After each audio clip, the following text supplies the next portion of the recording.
Right now, it is time to bring in Ruth Epstein from the Republican American.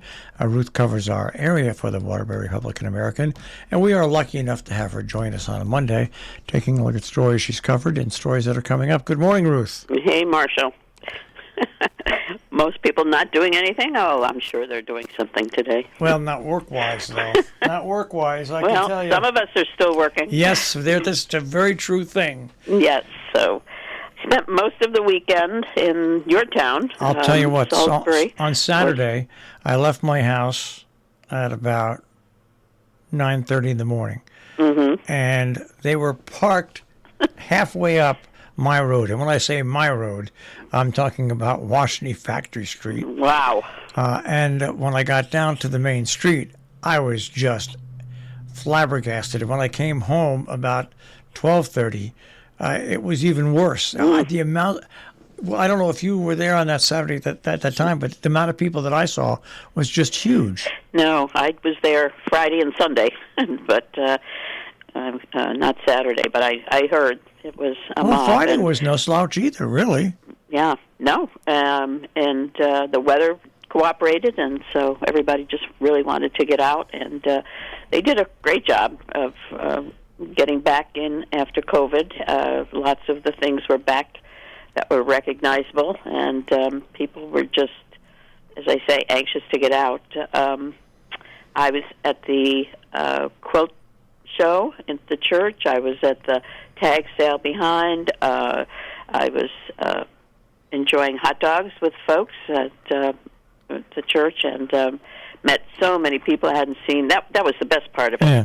Seeing everybody and just walking around the scarecrows. The whole atmosphere was great. And then came back yesterday to the Brewski Fest, and that was, the lines were there too. And, So they had a good crowd then. They did. They had a great crowd, and Ken Barker was pleased. And that's a gorgeous event. I mean, you just with the backdrop of the ski jumps, and it was just, and people were very friendly, very nice. And I think what I like best about it is the controls they put on. You know, it's only 3 hours, small amounts of beer each time. They check IDs very carefully, and so, you know, it's done very well, and it's obviously a good cause.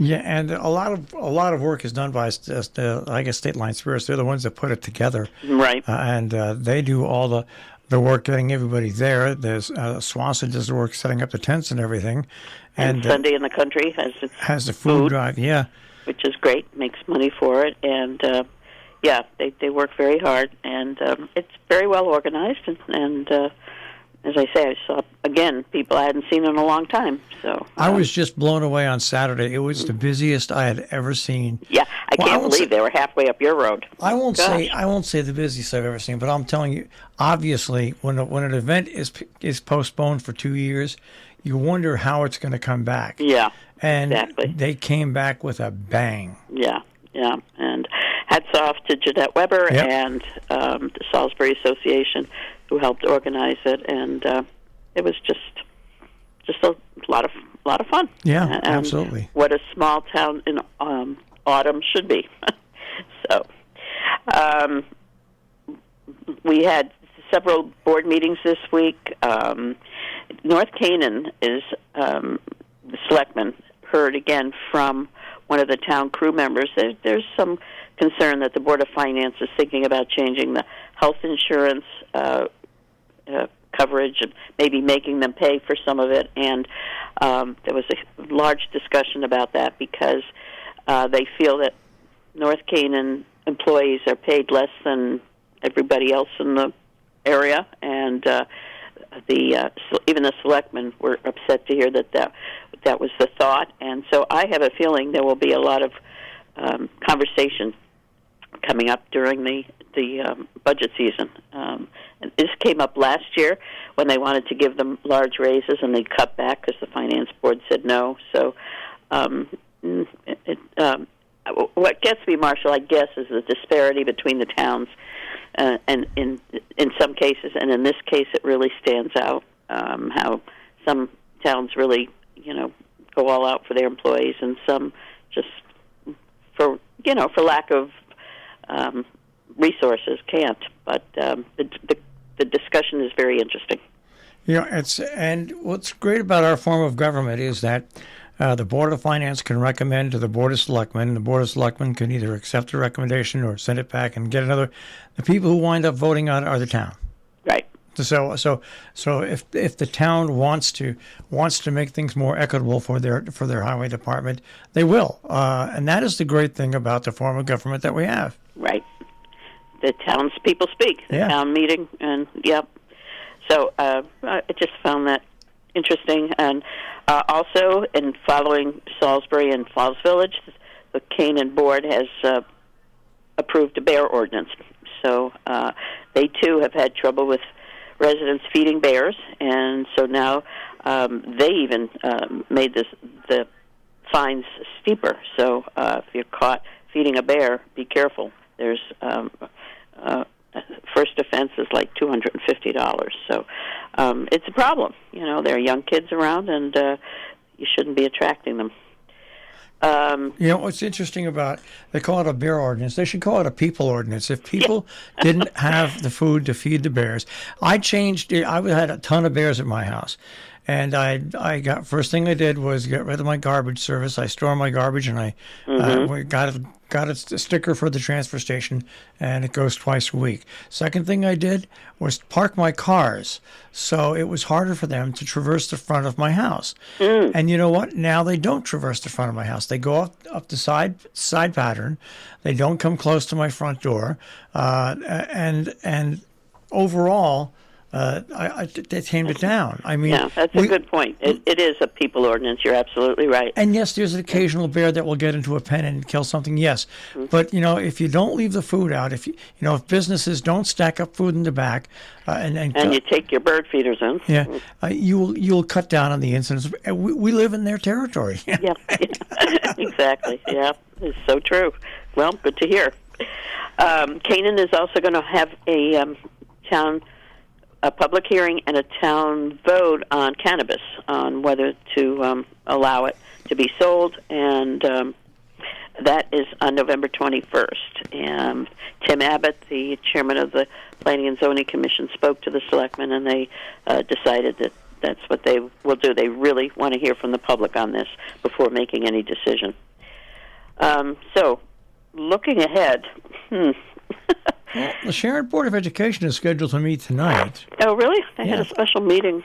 I don't. So that's why I don't know about that. But I know there's a few other meetings, but not many meetings. Not many. Sharon Selectmen, I believe, is tomorrow. Tomorrow, yep. And there's a few things, but take a look at Saturday.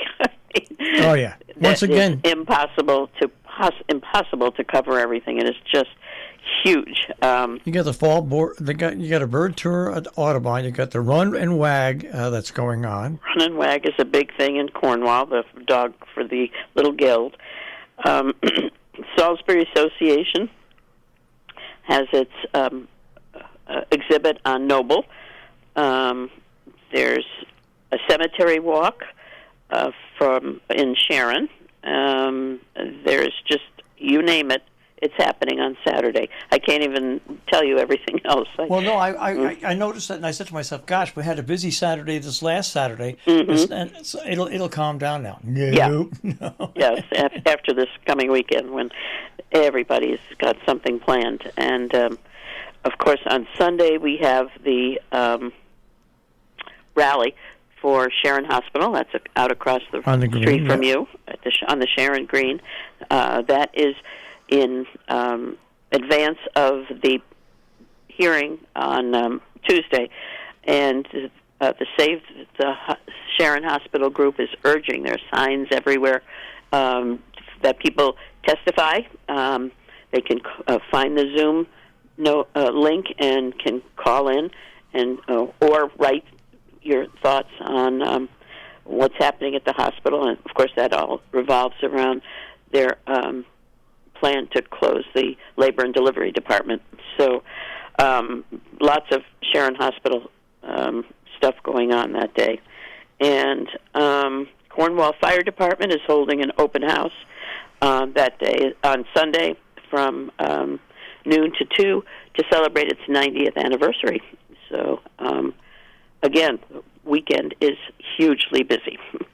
Yeah, and and like last weekend, we also had the Sharon Fire Department ambulance squad had their pancake breakfast again. But it's nice to see that after 2 years, some of these events which haven't been able to be held, they're successfully being held again. That's the nice thing about it is We're people around finally- here yeah. haven't forgotten how they can help the nonprofits. Exactly, yeah. And remind people, flu vaccine clinic, I went on Friday at the high school if you want your third booster or whatever shot you need.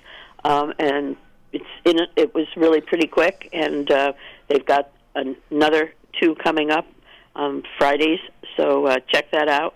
If it's really convenient, no appointment needed, and again, you can visit with folks because you meet everybody there as well. Yeah, it's and there's less and less of these clinics around. So if you're looking for this, and by all means, it's available to you. It's available and well worth it. Yeah. So yeah, and you got a big event coming up in Kent. Also, there's the green energy thing is happening this weekend. Yes, that is happening this weekend. Yes. Maria Horn's going to be there, and a whole bunch of other people. yeah, yes, So. we do. And there's a new librarian at DM Hunt, Megan Schur. Yeah, that surprised me. Yeah. So go out and meet her. She's been the assistant, Yep. and people are happy to see her take the job. All right, so Okay. a lot going on, even though it's not a lot. There's not been meant to be a lot going on right now. And it's a little chilly. I was in New York City on Saturday. That's why I wasn't at the Fall Festival. And just to let folks know, the service from the train station in Wassaic on down is bus. Oh yeah, there's a lot of construction there. Yeah. So Yeah, from bus service from Wassaic to Southeast, and so plan accordingly if you're going down. All right, Ruth. Great to hear from you. Yes, always good to start my week, Marshall, and hope you're feeling well, and let's hopefully get out and see you at some All right, point. and happy Indigenous People Day. That's a mouthful. Yes. All right, Ruth. Thanks. Take care. Bye-bye. Ruth Epstein from the Republican American this morning with the Republican American Report here on Robin Hood Radio. You can find her stories at rep-am.com and in the newspaper.